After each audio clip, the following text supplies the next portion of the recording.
మా మమ్మీ వాళ్ళకి కాస్త టైం దొరికిందనేసి మమ్మల్ని చూడడానికి హైదరాబాద్ వచ్చారనమాట.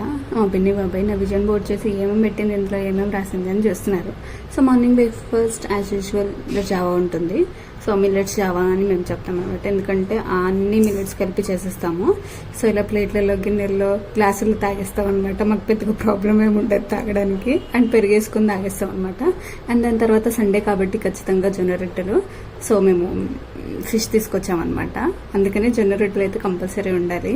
ఆ ఫిష్ గ్రేవీ ఉంటుంది కదా, దాంతో చాలా అంటే చాలా బాగుంటుంది అనమాట. సో దాని తర్వాత మా పిన్ని వాళ్ళు వచ్చేటప్పుడు ఫ్లవర్స్ తీసుకొచ్చారు. సో కూర్చొని అల్లుతున్నాం అనమాట. అండ్ మా భావనకు కూడా పొద్దున్నే ఫోన్ చేసింది, ఏం చేస్తున్నారు ఏంటి అనేసి.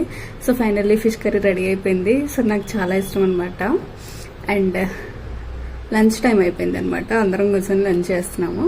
సో ఫిష్ కర్రీ, జొన్న రొట్టెలు and white rice, brown rice, so అన్నీ కలిపేసి మిక్స్ చేసేసి తినేసామన్నమాట. తినడం అయిపోయిన తర్వాత ఇంకా ఇలా మొత్తం క్లీన్ చేయడం స్టార్ట్ చేసాము 2 రూమ్లో.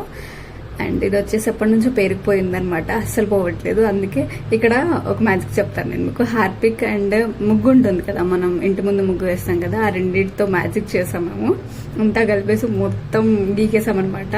సో మొత్తం వైట్ అయిపోయింది. దాని తర్వాత గిన్నెలు ఉంటే అవన్నీ కూడా కడిగేసి వంట రూమ్ మొత్తాన్ని మేక్ ఓవర్ చేసేసాం మేము క్లీన్గా.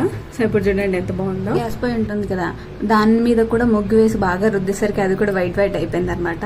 సో డే మొత్తం మా ఆఫ్టర్నూన్ లోపు ఇదంతా అయిపోయింది వర్క్. సో ఈ డే అంతా ఇలా గడిచిపోయింది. వాచింగ్ గైస్, ఈవినింగ్ లోపుతో కలుస్తాం.